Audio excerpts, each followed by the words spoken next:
অবৈধ থাকতে হবে কাজাকিস্তান, এটা জেনেও মানুষ কেন কাজাকিস্তান আসতে চায়? কারণ কাজাকিস্তান আপনার আসলে এই দিক দিয়ে স্যালারির দিক থেকে একটু ভালো। এরপরে আপনার ওই কাজে মিডল ইস্টে থেকে কাজের দিক দিয়ে এখানে সুবিধা, মানে কাজ পাওয়া যায়, সহজে কাজ খুঁজে পাওয়া যায় এবং স্যালারির দিক দিয়ে একটু হাই স্যালারি পায়। এই হলো কাজাকিস্তানের সুবিধা। আর বর্তমানে কাজাকিস্তান প্রচুর মানুষ আসতেছে, কারণ ইউরোপের কোনো রাস্তাই খোলা নাই বর্তমানে। শুধু কাজাকিস্তান ওপেনলি আসা যায় এখানে অল্প সময়ের মধ্যে। আর অন্য অন্য যে কান্ট্রিগুলো আছে এগুলো সহজে বাংলাদেশ থেকে হয় না, একমাত্র কাজাকিস্তান বাংলাদেশ থেকে সহজে মানুষ অল্প সময়ের ভিতরে আসতে পারে এবং কম খরচের মধ্যে। এই জন্য সবাই কাজাকিস্তান আসতে আগ্রহী। আর কাজাকিস্তান ইজিভাবে আসাও যায় এবং কি আপনার এখানে সুবিধা প্রায় সেম ইউরোপের মতোই, কালচার এবং পরিবেশ, ওয়েদার সব কিছু ইউরোপের মতোই।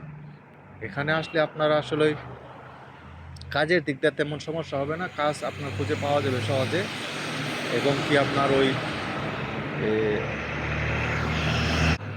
এবং এখানের যে অবস্থাটা হলো যারা কাজাকিস্তানে আসে এখানে আপনার সবাই আপনার আসার পরে আপনার ওই অবৈধভাবেই কাজ করতে হয়, এখানে তেমন কোনো ঝামেলা হয় না, অবৈধভাবেই কাজ করতেছে। যারা পুরাতন তারাও অবৈধ, আবার যারা নতুন আসছে তারাও অবৈধভাবে কাজ করতেছে, তা নিয়ে কোনো সমস্যা হয় না। আপনার প্রবলেম হয় একটাই, এটা হলো ভাষাগত সমস্যা। ভাষাগত সমস্যা সব কান্ট্রিতে, প্রথম অবস্থায় আপনি যাবেন যে কোনো কান্ট্রিতে, সেক্ষেত্রে ভাষা ভাষা যদি না বোঝেন সেক্ষেত্রে আপনার একটু সমস্যা পোহাতে হয়।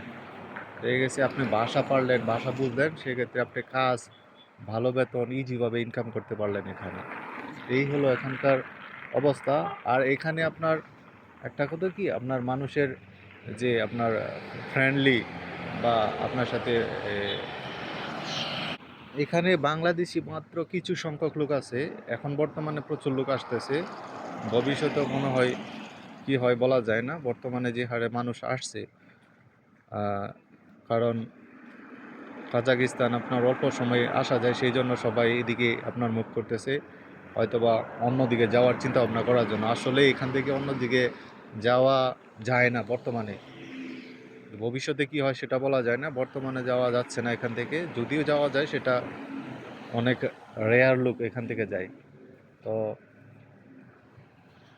যারাই আসবেন আপনারা আসার আগে চিন্তা করবেন যে এখান থেকে সহজে যাওয়া যাবে না বা যাওয়া নাও যেতেও পারে। তবে আমার আমার জানা মতে এখান থেকে কোনো লোক বর্তমানে যাইতে পারতেছে না, যদিও যায় সেখান থেকে দেখা গেছে আপনার অনেক কষ্ট।